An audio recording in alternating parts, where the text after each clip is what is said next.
ত্রয়োদশ জাতীয় সংসদ নির্বাচনে নিরঙ্কুশ জয়ের পর প্রথমবারের মতো সংবাদ সম্মেলনে আসছেন বিএনপি চেয়ারম্যান তারেক রহমান।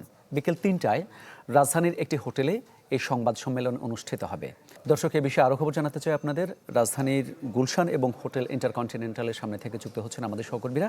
শুরুতেই গুলশানে যেতে চাই সহকর্মী মাহবুবুর, দুঃখিত, শুরুতেই হোটেল ইন্টারকন্টিনেন্টালে যেতে চাই সহকর্মী শাহনেওয়াজ বাবলুর কাছে। বাবলু, আর ঘণ্টাখানেক পরে এই সংবাদ সম্মেলন অনুষ্ঠিত হতে যাচ্ছে, হওয়ার কথা রয়েছে। দেশি বিদেশি সাংবাদিক এবং পর্যবেক্ষকদের উপস্থিতি কেমন দেখছেন? ডেন্টিস্টের পরামর্শ নাও নতুন কোলগেট অ্যাক্টিভ সল্ট।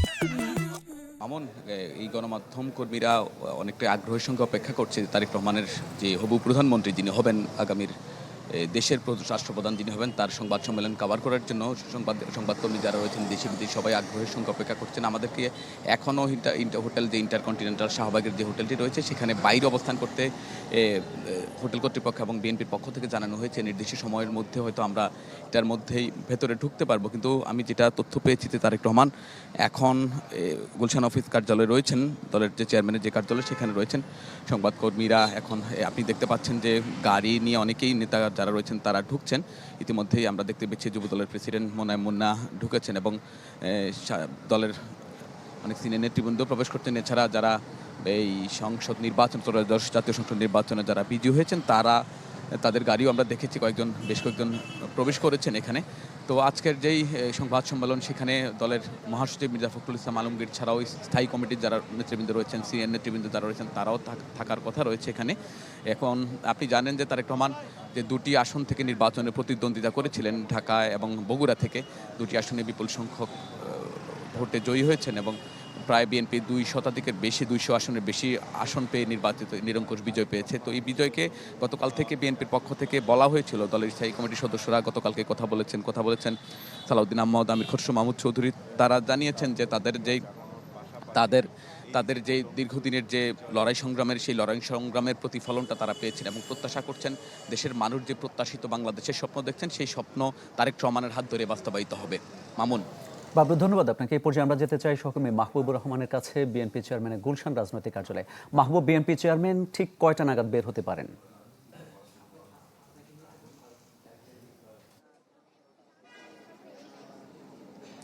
মামুন, 1টা বাজার ঠিক কয়েক মিনিট আগে তারেক রহমান এই গুলশানে যে বিএনপির চেয়ারম্যানের কার্যালয় রয়েছে এটিতে প্রবেশ করেছেন। অর্থাৎ ঘন্টা পেরিয়ে গেছে তারেক রহমান কার্যালয়টির ভেতরে অবস্থান করছেন এবং তিনি আসার পরে এখানে নেতাকর্মীদের আসার সংখ্যা বেড়েছে এবং আমরা দেখেছি যে কিছুক্ষণ আগেও বিএনপির যে সর্বোচ্চ নীতি নির্ধারণী ফোরাম জাতীয় স্থায়ী কমিটি, সেই জাতীয় স্থায়ী কমিটির একজন অত্যন্ত গুরুত্বপূর্ণ সদস্য সালাউদ্দিন আহমদ তিনি কার্যালয়টির ভেতরে প্রবেশ করেছেন। এছাড়াও সারা দেশ থেকে যে সকল প্রার্থী বিজয়ী হয়েছে বিএনপির সমর্থনে, যে সকল প্রার্থী যারা বিজয়ী হয়েছেন তারাও কিন্তু এই বিএনপি চেয়ারম্যানের কার্যালয়ে আসছেন এবং ভেতরে প্রবেশ করছেন এবং তাদের হাতে ফুলের তোড়া ছিল, তারা শুভেচ্ছা জানাচ্ছেন তাদের দলের চেয়ারম্যানকে।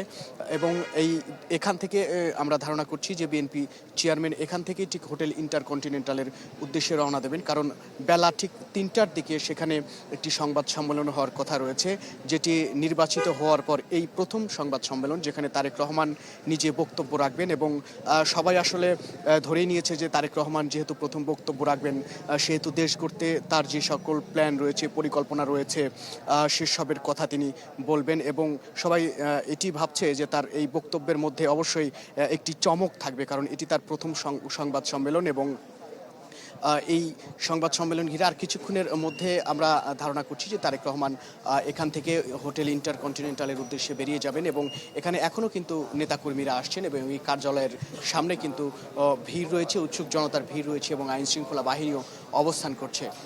মামুন, ধন্যবাদ আপনাকে।